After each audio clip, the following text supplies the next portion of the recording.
As the winter night descended upon the great hall at Trondheim, King Harald Hardrada settled onto his elevated bed platform.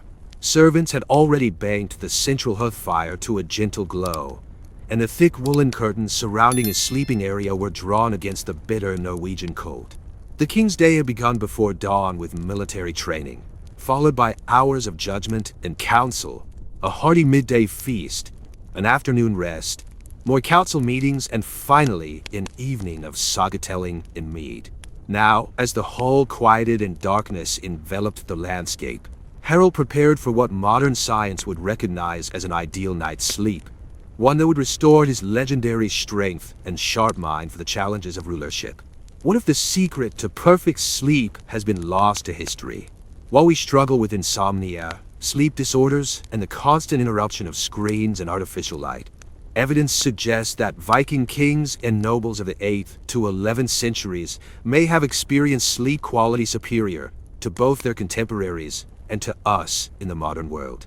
The Viking Age, 793 to 1066 CE, represents a fascinating period when environmental conditions, cultural practices, and lifestyle factors converge to create what might have been ideal sleeping conditions for Norse elites. Archaeological discoveries from sites like Jorvik, modern York, the Oseberg ship burial, and the reconstructed farmstead at Stang in Iceland, combined with literary evidence from the Icelandic sagas, Eddas, and other Norse texts, reveal a sleep culture remarkably aligned with what contemporary sleep science now recognizes as optimal. This exploration is not merely historical curiosity.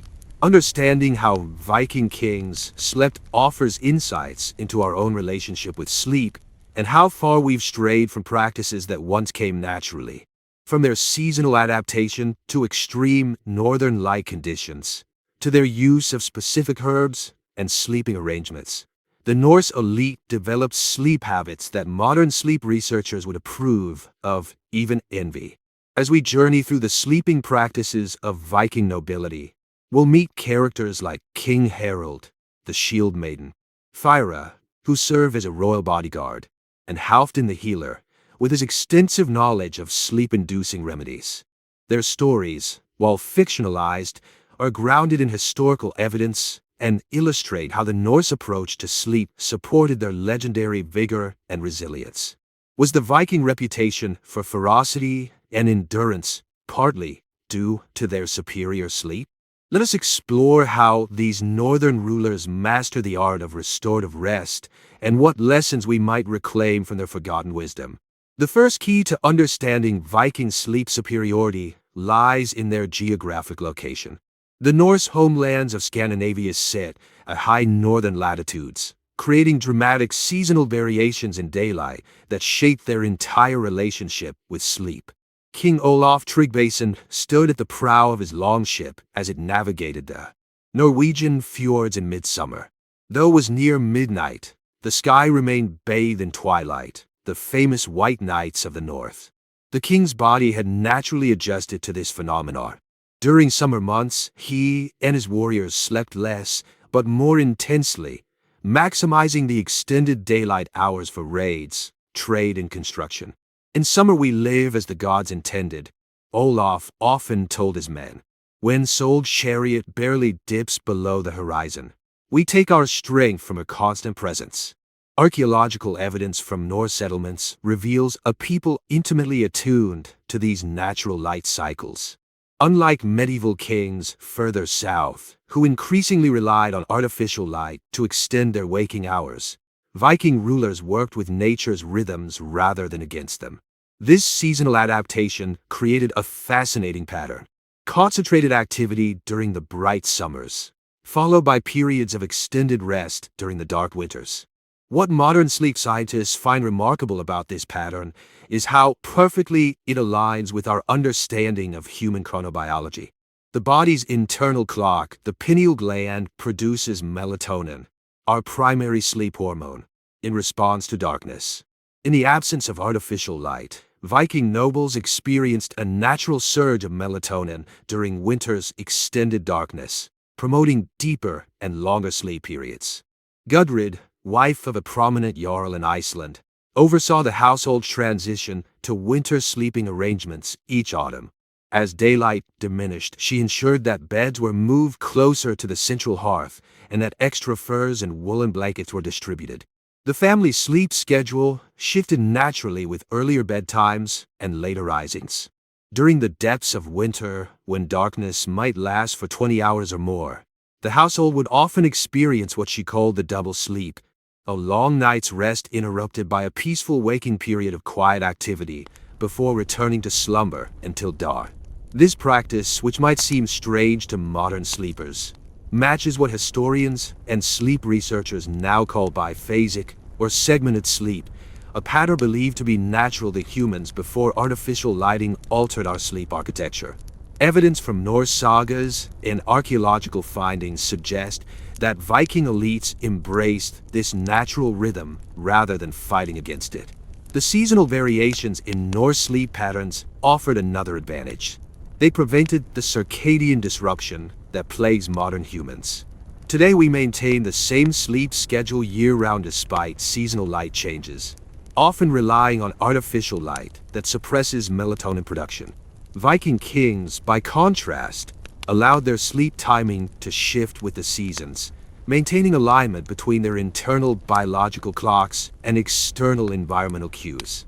Could this seasonal flexibility have contributed to the legendary mental acuity of Norse rulers? The Icelandic sagas frequently describe kings and jarls making complex decisions and remembering intricate details of law and lineage. Cognitive abilities that modern research links to quality sleep. King Harald Fairhair, who unified Norway in the 9th century, was said to remember the names and deeds of warriors he had met only once, a feat that might be partially attributed to the memory consolidation that occurs during proper sleep cycles. Archaeological evidence from high-status burials like the Osberg ship grave reveals another aspect of this seasonal adaptation: the presence of bed furs from animals with winter coats, suggesting that Norse elites understood the importance of maintaining proper body temperature for sleep. Modern sleep science confirms that slight cooling of the body core is essential for initiating and maintaining deep sleep, something Viking nobles achieved naturally through their use of breathable natural materials that insulated while allowing heat regulation. The Norse relationship with seasonal light extended beyond practical adaptations to include spiritual dimensions. The winter solstice celebration of Yule marked the return of lengthening days and was considered a powerful time for dreams and visions. Saga literature records instances of kings receiving prophetic dreams during this period, suggesting that the Norse elite viewed winter's deep sleep as a time of special connection to the spiritual realm. As we consider the first advantage Viking kings held in their quest for perfect sleep, their harmony with natural light cycles, we might wonder what happened when it traveled south on raids and trade missions where light patterns differed. Evidence suggests they carried their sleep wisdom with them, creating darkened sleeping quarters and foreign halls and maintaining their biphasic sleep patterns, even when visiting Christian courts further south.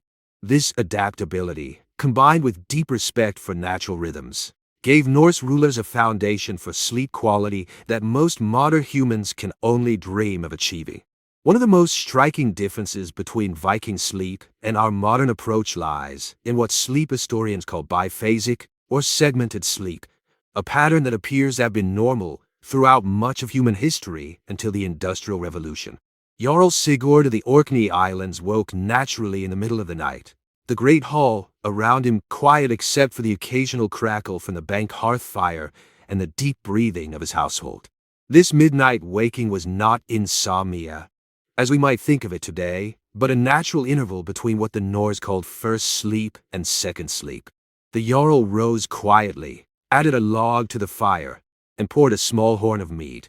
He spent this peaceful hour in contemplation, reviewing the day's events and planning tomorrow's shipbuilding project. Sometimes he would use this time to compose poetry or pray to the gods. By the time he returned to his bed for his second sleep, his mind was clear and his thoughts ordered. This biphasic sleep pattern appears consistently in Norse literature and archaeological evidence. The Havamal, a collection of Old Norse poems from the Poetic Edda, contains wisdom about proper sleeping habits that aligns with this pattern, advising alertness even during rest periods. References in the sagas to characters rising in the night for specific activities, prayer, vigilance, or intimate conversations suggest this was not considered unusual, but rather a normal part of the sleep cycle. What makes this revelation so significant is that modern sleep science has only recently rediscovered the concept of biphasic sleep. Groundbreaking research by historian A. Roger E. Kirch in the early 2000s revealed that before artificial lighting became common, humans typically slept in two distinct segments of approximately 4 hours each, with a wakeful interval of 1 to 2 hours in between. This pattern appears to be more aligned with our natural biology than our modern expectation of a single, consolidated 8-hour sleep period. For Viking kings and nobility, this midnight waking served multiple purposes. First, it provided a period of quiet contemplation, rare in the busy life of a ruler. Modern neuroscience suggests that this kind of wakeful rest between sleep periods is ideal for memory consolidation and creative problem solving, both essential skills for effective leadership. Thyra, a shield maiden who served in King Harold's personal guard, valued the midnight waking as a time to check the hall security. A wise warrior uses the night's middle hour to ensure all remains well, she would tell younger guards. The gods grant us this time of clarity between dreams.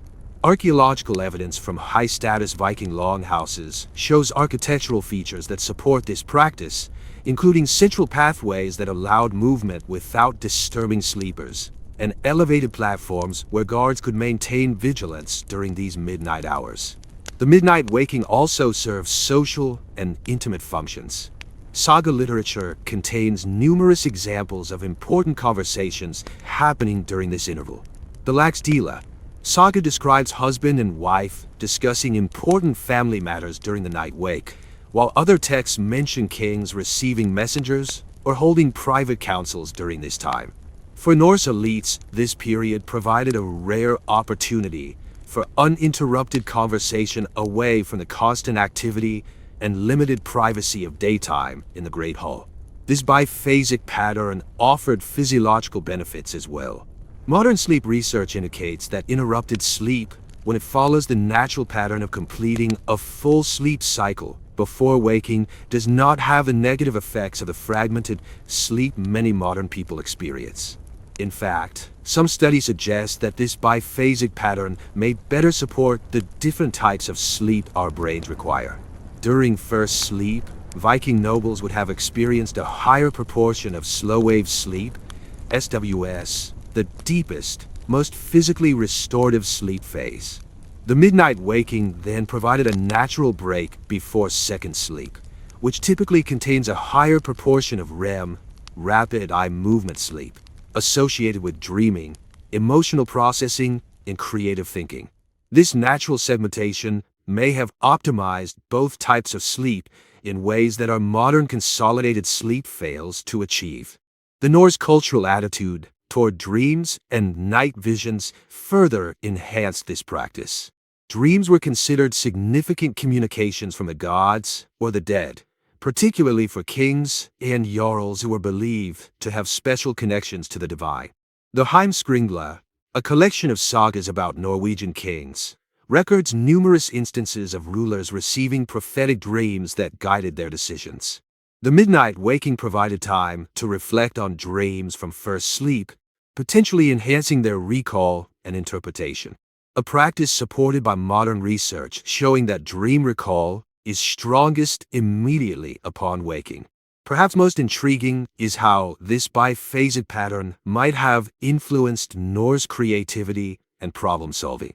The sagas are filled with instances of kings and jarls finding solutions to complex problems after a night's rest. Modern neuroscience has confirmed that sleep, particularly the combination of SWS and REM sleep, enhances creative problem solving through a process called sleep-dependent memory evolution, where the brain forms new associations between existing memories.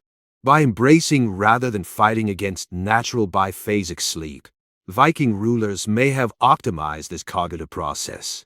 King Olaf Haraldsson, later known as Saint Olaf, was described in sagas as often announcing solutions to complex disputes in the morning that had seemed intractable the previous day, a phenomenon that might be explained by this enhanced sleep-dependent problem-solving.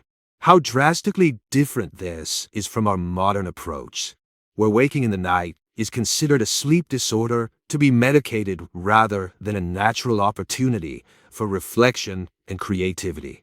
The Viking acceptance of biphasic sleep represents not primitive ignorance, but a sophisticated harmony with human biology that we have lost in our electrically illuminated world.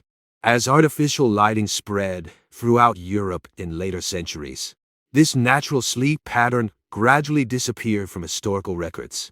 By embracing the midnight wake rather than fighting against it, Viking kings may have preserved an optimal sleep architecture that supported their physical recovery, emotional processing, and cognitive function in ways that modern humans rarely experience. The physical environment in which Viking kings and nobles slept represented another significant advantage in their quest for restorative rest. Archaeological excavations of high-status Norse dwellings reveal sleeping arrangements specifically designed to promote quality sleep in ways that align remarkably well with modern sleep science recommendations. When King Canute the Great commissioned his new royal hall at Roskilde, he was particular about the sleeping quarters. "Build my bed platform in the north corner," he instructed his master carpenter, "raised above the floor to escape the drafts, but not so close to the roof that smoke will disturb my rest." The king's bed would be enclosed on 3 sides with carved wooden panels and heavy wool curtains that could be drawn completely around it, creating what sleep scientists today would recognize as an ideal sleep chamber: dark, quiet, and temperature-controlled. Archaeological evidence from sites like Dravik, York, Hedeby, and the Osberg ship burial confirms that high-status Vikings invested considerably in creating optimal sleeping environments. Unlike their contemporaries in other European courts, who often slept in increasingly grand but sleep-disruptive open chambers, Norse elites typically slept in what amounted to enclosed sleep pods, bed closets, or alcoves that could be completely darkened with heavy textiles. The most striking feature of these Viking sleep environments was their darkness. The Norse lived in a world without artificial light pollution, and their sleeping areas enhanced this natural darkness. Bed curtains and alcoves created what sleep scientists call cave-like conditions, complete darkness that promotes maximum melatonin production. Modern research has demonstrated that even small amounts of light, particularly blue light, can suppress melatonin and disrupt sleep architecture. Viking kings sleeping in truly dark environments would have experienced none of these disruptions. Astrid, wife of a wealthy Norwegian chieftain, took particular pride in the sleeping arrangements of their longhouse. The sleeping platforms must be elevated, she instructed new servants, and the bed curtains thick enough that not even a candle's light can penetrate when drawn. Archaeological findings confirm this attention to detail. Remains of bed closets from Viking settlements show careful construction, with tight-fitting panels and evidence of heavy textile hangings. Temperature regulation, now known to be crucial for quality sleep, was another area where Viking sleep environments excelled. The Norse understood the importance of warmth without overheating. Excavations reveal sophisticated bedding arrangements, bases of straw or heather for insulation from below, covered with furs and woolen blankets that provided warmth while allowing moisture to wick away from the body. Halfdan the Healer, who served several jarls in Denmark, advised specific bedding arrangements based on the seasons. In winter, place bare furs closest to the body for warmth, with lighter sheets wool coverings above, he counseled. In summer, use only linen and the lightest wool to prevent the heat sickness that disturbs rest. This seasonal adaptation of bedding material shows a sophisticated understanding of sleep thermoregulation that modern science has only recently quantified. Core body temperature must drop slightly to initiate and maintain deep sleep. The acoustic environment of Viking sleeping quarters offered another advantage.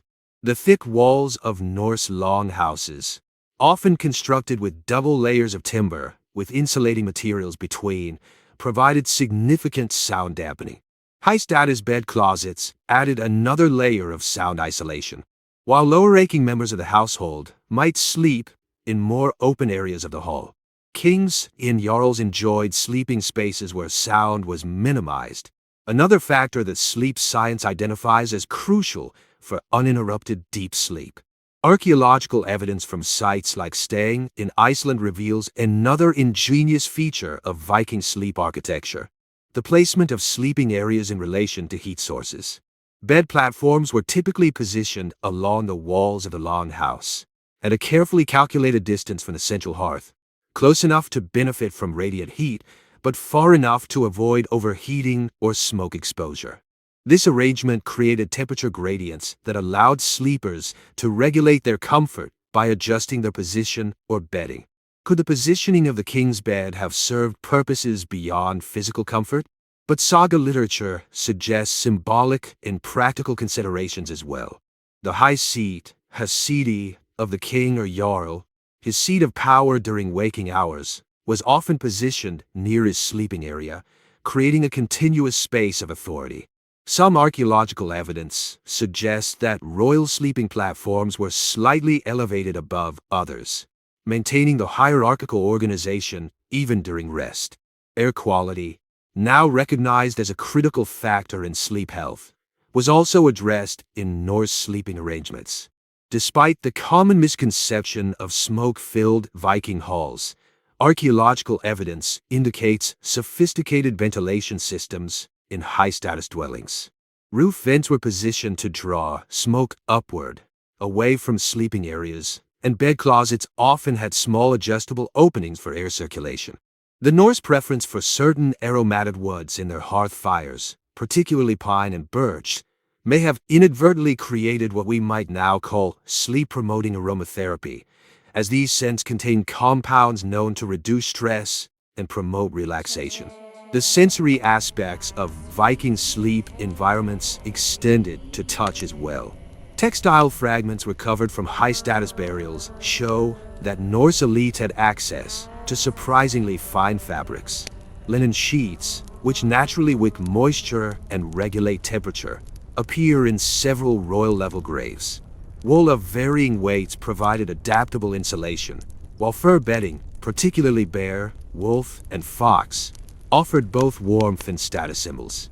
The tactile comfort of these natural materials, free from the synthetic irritants found in many modern bedding products, would have further enhanced sleep quality. What about the mattresses themselves?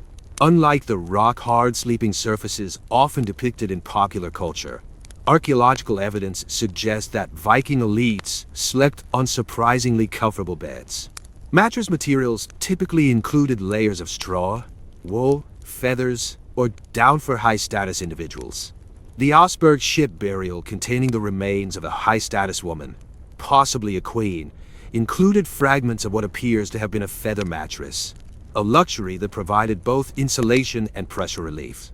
For King Harald Bluetooth of Denmark, whose massive royal complex at Jelling marked the height of Viking Age power, the royal bedchamber represented both comfort and security. Historical records and archaeological evidence suggest a sleeping area was positioned to allow quick access to weapons and escape routes if needed. A reminder that even in sleep, a king's safety remained paramount. This security consideration likely contributed to deeper, more restful sleep by addressing what sleep psychologists recognize as a fundamental human need: feeling safe while in a vulnerable state of sleep. As we examine the physical sleep environment of Viking royalty, a picture emerges of sleeping arrangements that were not primitive, but rather sophisticated and aligned with the body's natural sleep requirements.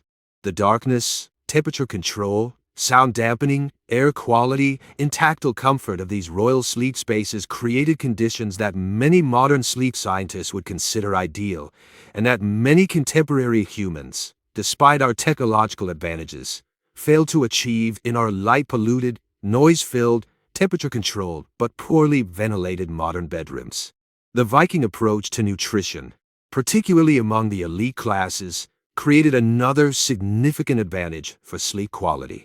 Archaeological evidence from Middens refuse heaps, isotope analysis of skeletal remains, and literary references provide a detailed picture of the Norse diet that aligns remarkably well with what modern nutritional science identifies as sleep-promoting. Jarl Erik of the Trøndelag region hosted a midwinter feast that followed the traditional pattern.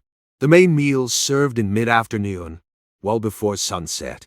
Platters of roasted venison, smoked fish, fermented dairy, and hearty barley bread were consumed alongside measured horns of mead and ale. As darkness fell, only lighter foods were offered: nuts, dried berries, and small portions of cultured milk.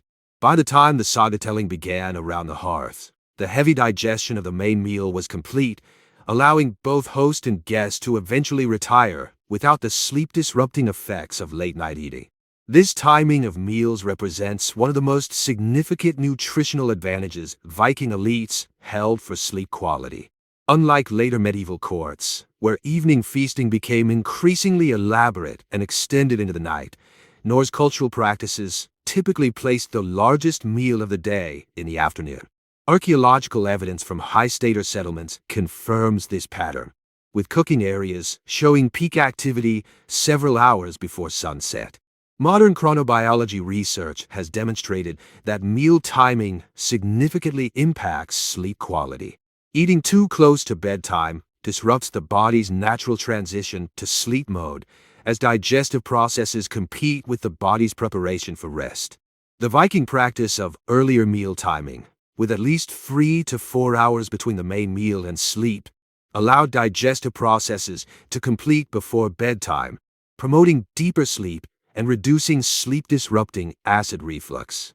Thyra, the shield maiden who served in King Harald's personal guard, maintains strict eating discipline. A warrior who feasts heavily before rest fights battles in dreams rather than recovering strength. She advised younger guards, "Take your main nourishment when the sun is high, so your body is not burdened when night falls." This wisdom reflects an intuitive understanding of what modern research confirms. Problems: late-night eating disrupts both sleep architecture and the body's overnight repair processes. The composition of the Viking diet offered additional sleep benefits. Archaeological analysis of food remains from high-status Norse settlements reveals a diet rich in several nutrients, now known to support healthy sleep. Omega-3 fatty acids. The Norse elite consumed abundant fatty fish like salmon, herring, and cod. Modern research has linked these omega-3 fatty acids to improve sleep quality and increased REM sleep. Magnesium. Viking staples included green leafy vegetables, particularly in summer. Nuts and whole grains like barley. All excellent sources of magnesium, which helps regulate neurotransmitters involved in sleep. B vitamins. The Norse consumption of organ meats, particularly liver, provided rich sources of B vitamins that support the production of sleep-regulating hormones like melatonin and serotonin. Tryptophan. Viking protein sources, game meats, fish, dairy, provided ample tryptophan, an amino acid precursor to both serotonin and melatonin. Fermented foods. Archaeological evidence shows widespread consumption of fermented dairy, similar to yogurt and kefir, and fermented fish.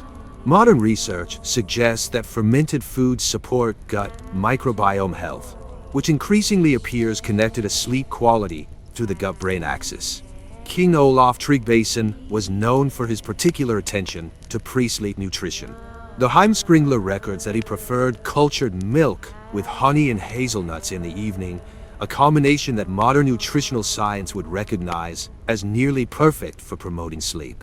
The casein protein in milk provides sustained tryptophan release. Honey offers a small insulin response that helps tryptophan cross the blood-brain barrier, and hazelnuts contribute magnesium and healthy fats. The Viking approach to alcohol also differed from later medieval practices in ways that benefited sleep. While mead and ale were certainly consumed in Norse society, archaeological and literary evidence suggests more moderate consumption among elites than is often portrayed in popular culture. More importantly, The timing of alcohol consumption typically occurred earlier in the day, allowing alcohol to be metabolized before sleep. Modern sleep science has demonstrated that while alcohol may help with falling asleep initially, it significantly disrupts sleep architecture, particularly REM sleep, and causes fragmented, poor quality sleep in the latter half of the night. By consuming alcohol primarily with the afternoon meal, rather than immediately before bed, Viking elites avoided the worst of these sleep-disrupting effects. Seasonal variations in the Norse diet created another sleep advantage. During winter months, when darkness extended sleep opportunity, preserved meats, fermented foods, nuts and dried fruits dominated the diet. These foods are generally denser in nutrients like vitamin D, B vitamins, and magnesium that support sleep quality. Archaeological evidence from winter middens at high-status settlements confirms this pattern of winter nutrition that inadvertently supported longer, deeper winter sleep. Halfdan the healer understood the connection between certain foods and sleep quality. For those troubled in their rest, he advised an evening portion of valerian roots steeped in warm milk with honey soothes the mind. Chemical analysis of residues from Viking age vessels has identified compounds consistent with such sleep-promoting herbal preparations, suggesting that Norse healers recognized and utilized the connection between nutrition and sleep. Fasting patterns in Norse culture may have provided yet another sleep advantage. Literary and archaeological evidence suggests that while feast days were certainly celebrated, they were balanced by periods of relative dietary restraint, particularly during late winter when food stores ran low. Modern research into intermittent fasting and time-restricted eating has revealed surprising benefits for circadian rhythm regulation and sleep quality.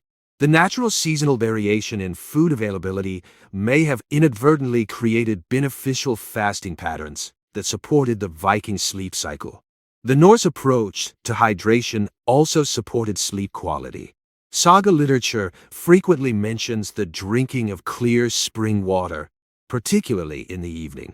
Archaeological evidence from high-status settlements shows sophisticated water collection systems that provided clean drinking water, a luxury not always available in other medieval societies, where weak ale was often consumed instead of potentially contaminated water.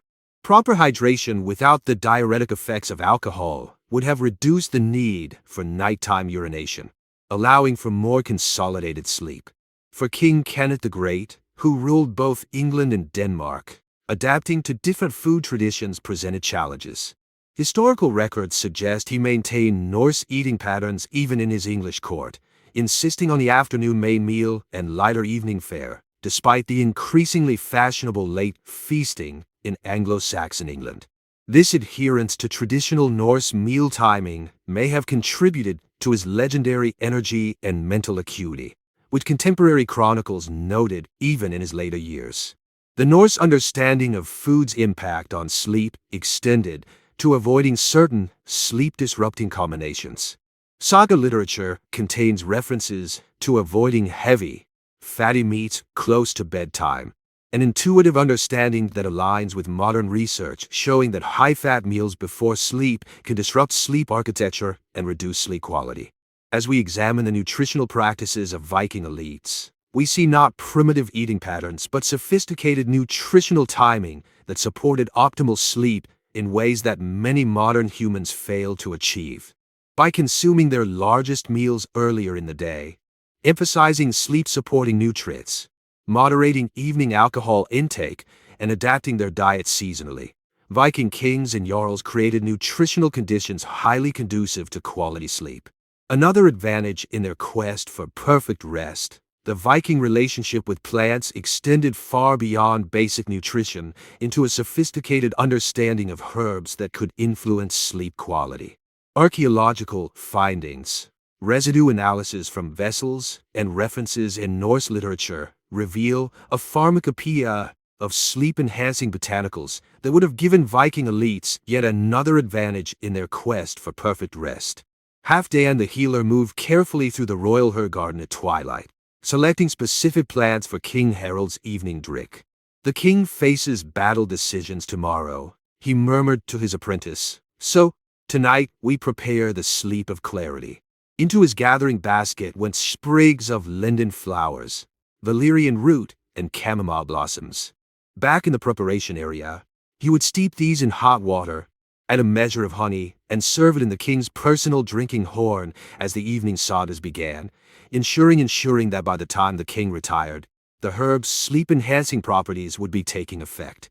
Archaeological excavations at high-status Viking settlements have uncovered specialized gardens containing medicinal plants, many with known sedative properties. Pollen analysis from these sites confirms the cultivation of herbs like valerian, Valeriana officinalis, hops, Humulus lupulus, and linden, Tilia cordata, all of which contain compounds now scientifically verified to promote relaxation and sleep. Modern phytochemical research has confirmed what Norse healers apparently knew through observation and tradition. These plants contain bioactive compounds that influence sleep architecture. Valerian root contains valerianic acid, which modulates GABA receptors in the brain, the same mechanism targeted by many modern sleep medications, but without the same side effects. Linden flowers contain flavonoids that have both anxiolytic, anxiety-reducing, and mild sedative effects. Hops contain methylbutanol, which has demonstrated sedative properties. Residue analysis from drinking vessels found in high-status burials has detected chemical markers consistent with these sleep-promoting herbs, suggesting their regular use among Norse elites. The Oseberg ship burial, containing the remains of a high-status woman, included containers with residues of several herbs, known to promote relaxation and sleep. Thyra, the shield maiden, relied on specific herbal preparations before night watches. When I must wake while others sleep, I take the bitter tea of yarrow and mint, she explained to younger guards. While I must sleep deeply but wake alert, I take valerian with honey. This differentiated use of herbs for different sleep needs suggests a nuanced understanding of their varied effects, something modern research has only recently begun to fully document. The Norse approach to sleep-enhancing herbs was notably sophisticated in its delivery methods. Archaeological evidence shows specialized vessels for preparing herbal infusions, strainers for removing plant material, and small containers suitable for measured doses. Unlike the crude preparations often associated with early medieval medicine, Norse herbal remedies appear to have been carefully prepared and dosed, particularly those used by elites. The timing of herbal remedies in Norse practice also shows remarkable alignment with modern understanding of sleep physiology. Literary references suggest sleep-promoting herbs were typically consumed 1 to 2 hours before intended sleep time, allowing the active compounds to reach peak blood levels as sleep began. This timing maximizes the impact on sleep onset, while minimizing next-day grogginess, a principle now recognized in modern sleep medicine. King Olaf Haraldsson, later known as Saint Olaf, was recorded as having a particular evening ritual involving herbs. According to saga accounts, he would drink a preparation of linden flowers and honey while listening to evening prayers. Chemical analysis of linden flowers has identified compounds that increase GABA activity in the brain, promoting the transition from wakefulness to sleep, exactly the effect that would benefit someone transitioning from the day's activities to evening rest. The Norse herbal approach to sleep extended beyond simple sedatives to include adaptogens, herbs that help the body adapt to stress and maintain homeostasis. Archaeological evidence shows cultivation of adaptogenic herbs like ashwagandha, Withania somnifera, which modern research has linked to improved sleep quality through stress reduction and cortisol regulation. By addressing the underlying stress that often disrupts sleep, these adaptogenic herbs would have provided Viking elites with another layer of sleep protection. Seasonal variations in herbal usage reveal another dimension of Norse sleep wisdom. Pollen analysis from high-status settlements shows different patterns of herb cultivation and harvesting throughout the year. Winter preparations often included more potent sleep aids like valerian, while summer formulations featured milder herbs like linden and chamomile. This seasonal adjustment aligns with the changing sleep needs throughout the Norse year. Deeper, longer sleep during winter darkness versus the lighter, shorter sleep of summer. Astrid, the chieftain's wife, maintained the household's herbal stores with careful attention to sleep needs. The winter sleep herbs must be harvested before the first frost and dried properly, she instructed her daughters. The summer sleep herbs are gathered at full moon when their properties are strongest. This attention to proper harvesting and preparation maximized the potency of sleep-enhancing compounds. A principle confirmed by modern research showing that secondary plant compounds vary significantly based on harvest time. The Norse understanding of herbs extended to combinations that enhanced effectiveness. Archaeological evidence shows containers with residues of multiple herbs commonly used together. Modern pharmacological research has confirmed that many traditional herbal combinations produce synergistic effects, where the combined impact is greater than the sum of individual herbs. For example, the combination of valerian and hops found in several Norse preparations has been shown in contemporary research to be more effective for improving sleep quality than either herb alone. The integration of herbal knowledge with other aspects of sleep hygiene illustrates the holistic Norse approach. Literary references suggest that herbal preparations were part of broader evening rituals that included reduced lighting, quieter activities, and mental preparation for sleep, creating what modern sleep scientists would recognize as an ideal wind-down routine that signals the brain to prepare for rest. For Jarl Erik of Trøndelag, herbal sleep preparations were considered as essential to leadership as weapons training. A Jarl who cannot rest properly cannot think clearly, he told his sons. Learn which herbs bring the deep sleep of restoration and which bring the light sleep of vigilance. Both have their place in a ruler's life. This sophisticated understanding of how different herbs could produce different qualities of sleep suggests generations of careful observation and knowledge transmission. Archaeological evidence also reveals Norse use of aromatic herbs as part of sleep environments. Remains of bedding materials from high-status burials show traces of lavender, thyme, and other aromatic plants with known relaxing properties. Modern research has confirmed that certain plant aromas can trigger relaxation responses through direct action on the limbic system, the emotional center of the brain, that plays a key role in sleep regulation. The Norse herbal approach to sleep was not merely palliative, but preventative. Evidence suggests regular consumption of adaptogenic and nervous system supporting herbs, rather than only acute treatment of sleep difficulties. This preventative approach aligns with modern understanding of sleep health as requiring consistent support, rather than only addressing problems after they develop. As we examine the Norse pharmacopoeia for sleep, we see not primitive folk remedies, but a sophisticated system of botanical medicine that targeted many of the same neurological systems as modern sleep medications, but with fewer side effects and greater integration into daily life. By harnessing the power of sleep-enhancing herbs, Viking elites gained yet another advantage in their quest for restorative rest, an advantage backed by biochemical mechanisms that modern science is only now fully understanding. The physical lifestyle of Viking elites created another significant advantage for sleep quality, one that modern sleep science has only recently begun to fully appreciate. Archaeological evidence from skeletal remains, activity areas in high-status settlements, and literary descriptions in the sagas all point to a level and pattern of physical activity highly conducive to restorative sleep. King Harald Hardrada rose before dawn for weapons practice, a daily ritual he maintained even as he approached his 50th year. In the training yard behind the Grey Hall he worked with sword, axe and spear until sweat soaked his tunic, despite the morning chill. A king's body must be as sharp as his mind, he often told younger warriors. The day's exertions purchased the night's rest. By midday, he had completed the most physically demanding activities, transitioning to the mental work of kingship, councils, judgments, and planning. This pattern, vigorous morning activity, followed by less physically demanding afternoon tasks, created ideal conditions for the evening's sleep.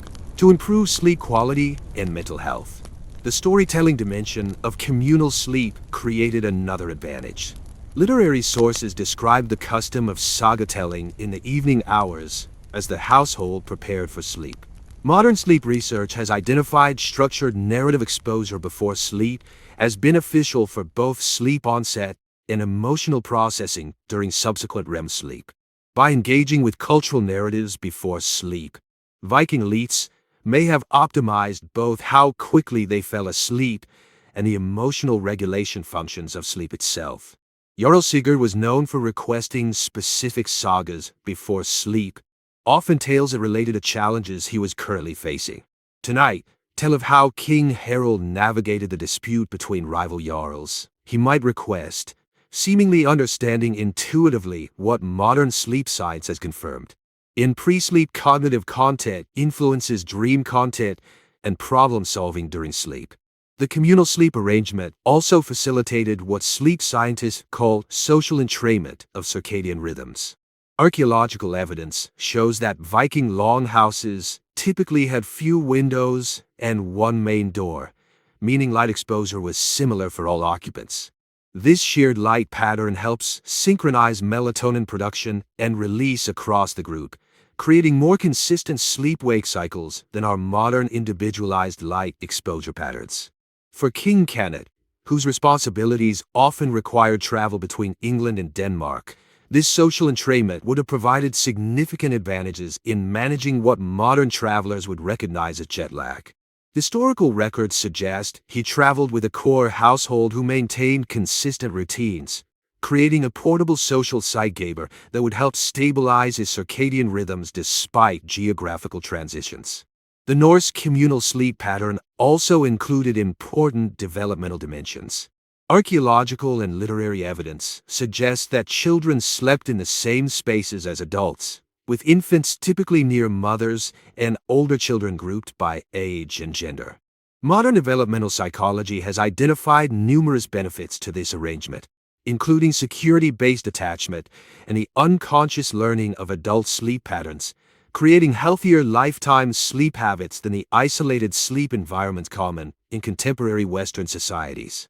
As we examine the communal dimensions of Viking sleep, we see not primitive necessity, but a sophisticated social arrangement that provided multiple benefits for sleep quality.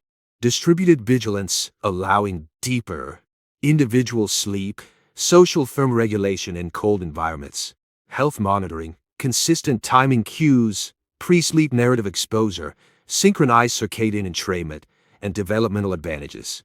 These social factors gave Norse elites yet another significant advantage in sleep quality, one that many modern humans, despite our private bedrooms and advanced mattress technology, fail to achieve in our increasingly isolated sleeping arrangements.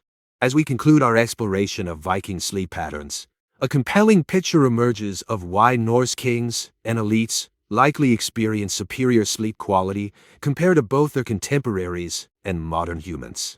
Their sleep advantage arose not from a single factor, but from a sophisticated integration of environmental adaptation, physical practices, nutritional wisdom, herbal knowledge, psychological attitudes, and social arrangements, all aligned with what modern sleep science now recognizes as optimal.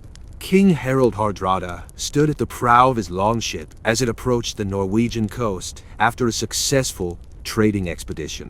Despite weeks of travel, challenging negotiations, and the responsibilities of kingship, he remained alert and decisive, a resilience he attributed to the sleep wisdom passed down through generations of Norse rulers. A king who masters sleep masters himself, he often told his sons, and a king who masters himself can master kingdoms.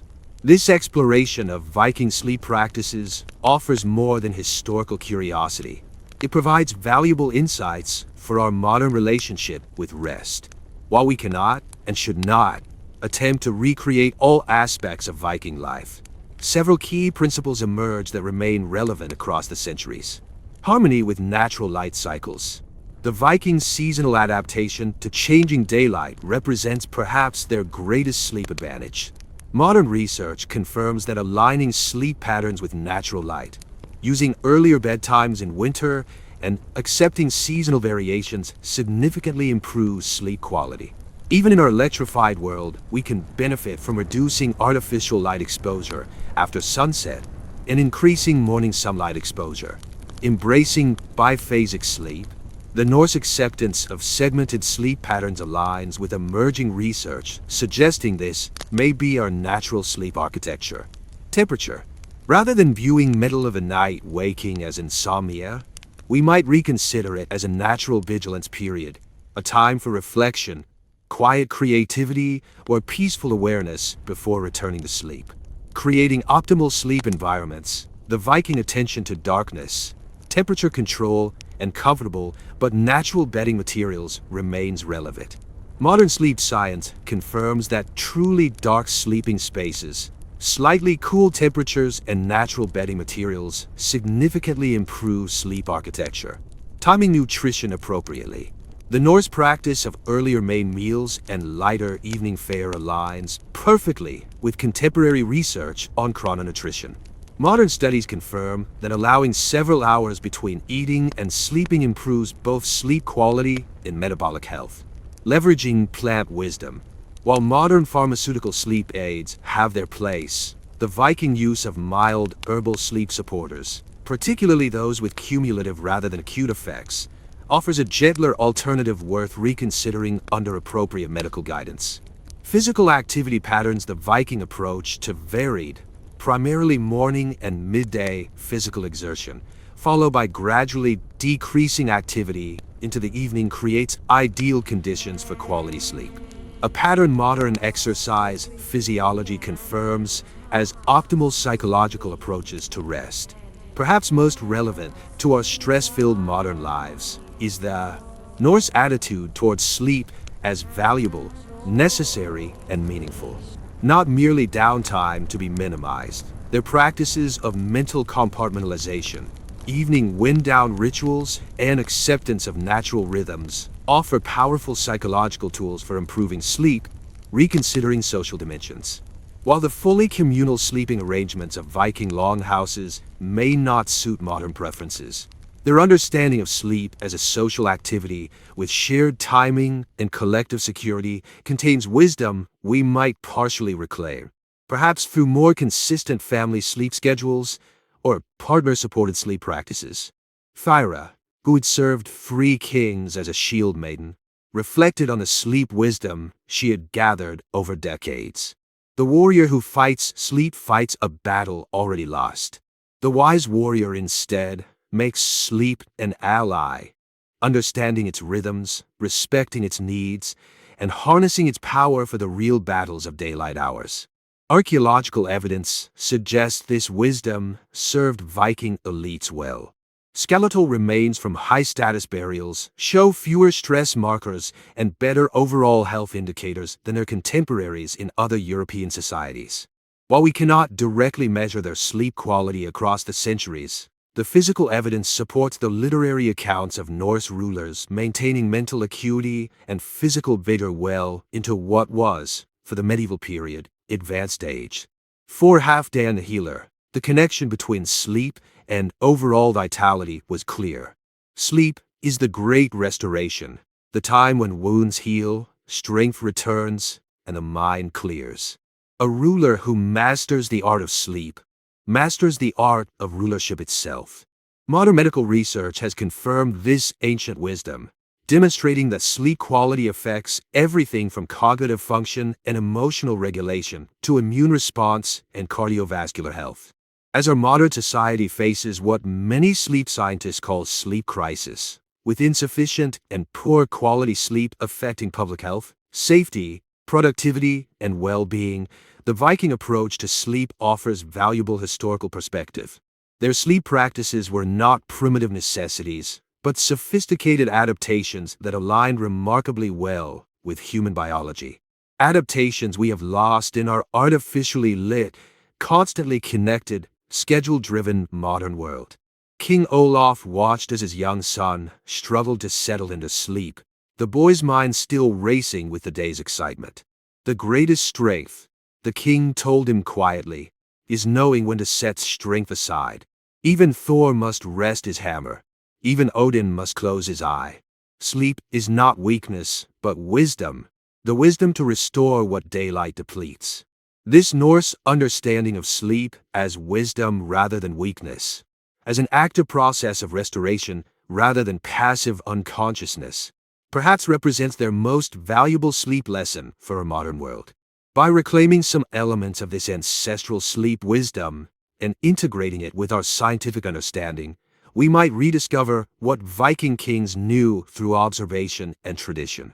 That mastering the art of sleep is fundamental to mastering the art of living well.